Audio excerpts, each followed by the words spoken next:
Friday Night Showdown recap starts now.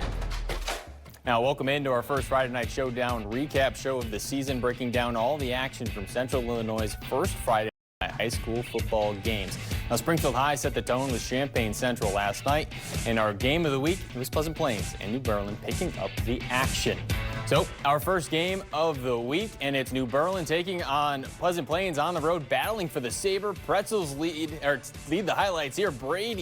The New Berlin QB, he gets in for the score, a nice slick run, and then the Pretzels, they go up the gut again. This time it's designed, and they find no trouble getting into the end zone. Then Alexander Smith the other way, under center, he lets it go, jump ball. It's one, a big Cardinals score, and there it is, the game-winning rushing touchdown up the middle, big-time win for Pleasant Plains, 26-20. They start out 1-0, so I hand it off to Spencer. Take it away for our first trophy presentation.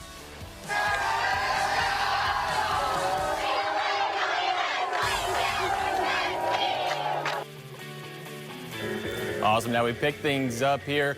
I started my night over at Sacred Heart Griffin, a clash of powerhouses with Christian Brothers, and the cadets were not messing around. Nicholas McClellan slings it deep to Darian Jones, and he could go all the way. Touchdown, Christian Brothers. And as Brinkman, he's going to try to make something happen here, and he seems to resort to the shovel pass, but it's picked off. Joe Kopp, and he returns this one all the way inside the 10 for the cadets. That before Courtney Rivers, he cleans things up with the short punch in there for Christian Brothers. The Cyclones, though, they would find a spark in the form of Mikey Gresh, a dump off to Gresh, and he takes off down the sideline and gets free. 30, 20, 10, 5, touchdown.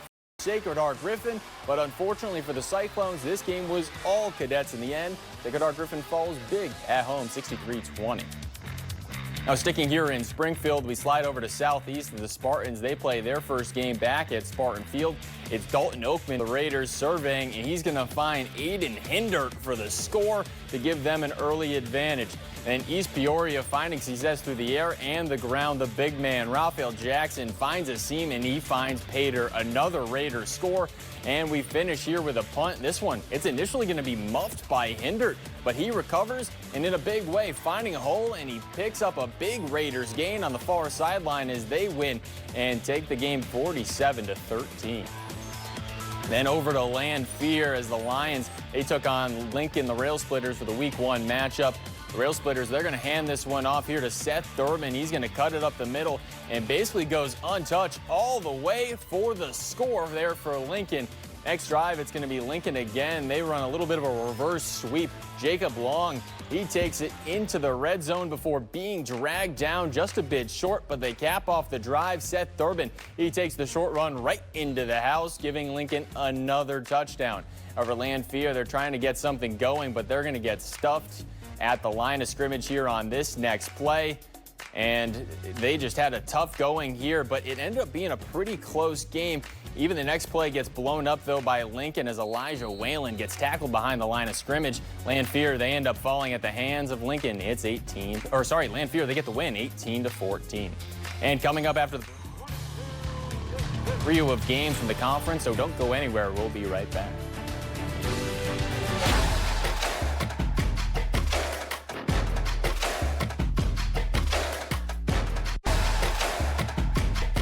Now, welcome back into our first Friday Night Showdown recap show. Now, we went through a few games already from the Springfield area, and we transition over to the Sangamo Conference for a trio of games, and we start out over at Maroa. It's Maroa Forsyth. They host Athens here for Week 1 Showdown.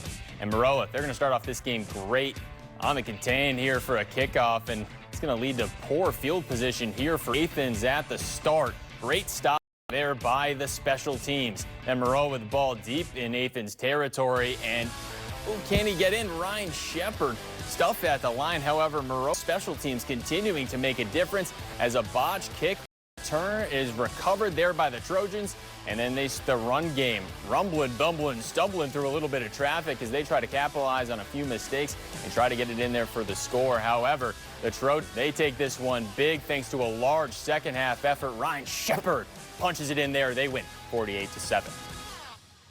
And another Week 1 matchup here. Williamsville Bullets and the Auburn Trojan, and we know just what to expect from Williamsville. Already up 28-0 here. And it's a handoff here to Matthew Miller. He runs it to the outside and beats all the defenders. Easy money for him. And that would make it 35-0. Then the Bullets continuing to rain it on. Jackson Sanders screen here. Mason Johnson weaving his way through the blockers, stumbling into the end zone, extending the lead to 42-0. And Auburn, they did have a little something to cheer about as a fumble there recovered by Levi Huntley. The Trojans, they get a stop on the other side of the field. However, final score really was all Williamsville, 42-7, our final score. In our final game in the conference, a return to varsity for Riverton taking on Pittsfield. And it's Graydon Hartlob here to Ravelli Jaden just before halftime. And he may break it. No, a near horse collar tackle stops him in his tracks. Next play, dump here to Mason Reynolds. And it's a big hit, knocks it free. Zane Perry jars it loose. Now, final play of the half. Sauky's trying to make something happen, but Harrison Lott causing chaos. A sack for the Hawks. And then right out of the half, a methodical drive from Riverton, already up a few scores. First down completion here to Tyler Mayer. And then another seed here for a first down far side. Hartlob, he finds Ethan Giberson before doing it himself, taking it all the way around the end to the house. Touchdown, Riverton. And how about it, Hawks? A return to varsity and a win in week one. Final score, 29-14. And coming up in sports here, we'll have, well, more football. We've got 3 more games of highlights, including some action from North Max. So no restroom break, guys. Stay right where you are. We'll be right back.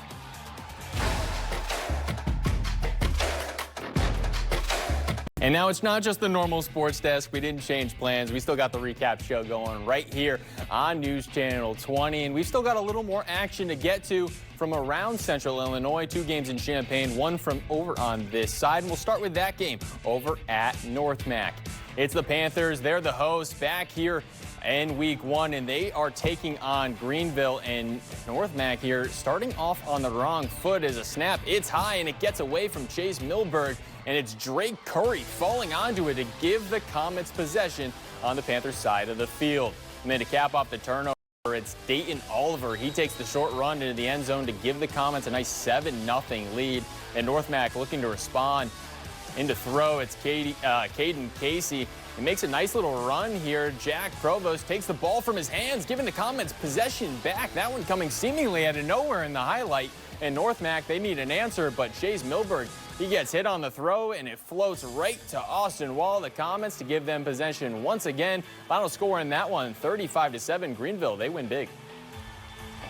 And over to Tolona Unity as the Rockets, they were taking on Rantoul, and it was a dominant display from them. First play of the game, it's Dan Eisenmenger. He looks to find Trey Hoggard in a big-time catch and score, but they would go on to miss the extra point.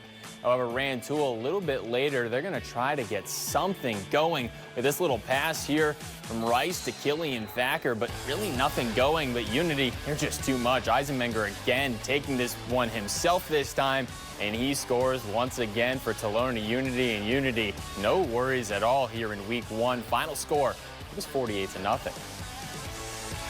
And Peoria, they start off hot with a long throw here to the corner of the end zone.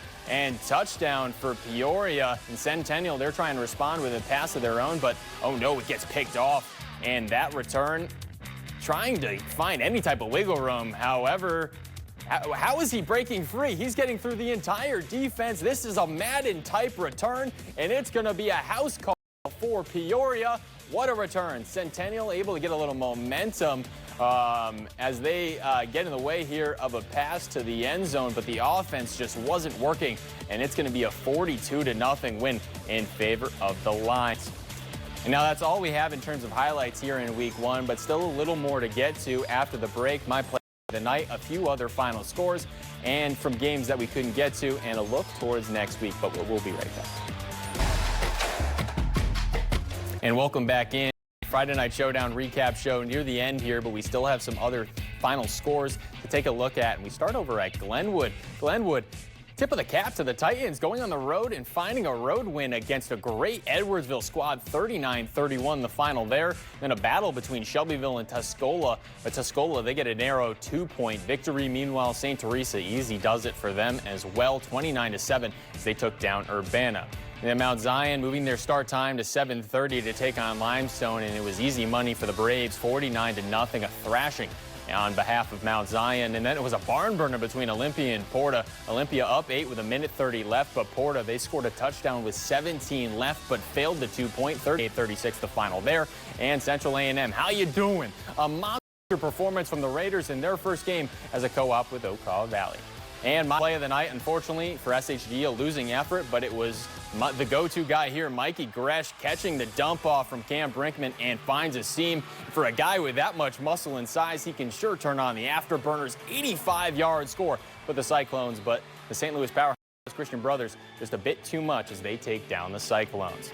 And our next game of the week, it's going to be a good one. It's week 2, and it could be the best game of the entire schedule. We have Rochester and Mount Zion, sure to be a great one. But that does it here for me and for us here on News Channel 20 at 10. Thanks for joining us. Jimmy Kimmel, it's up next.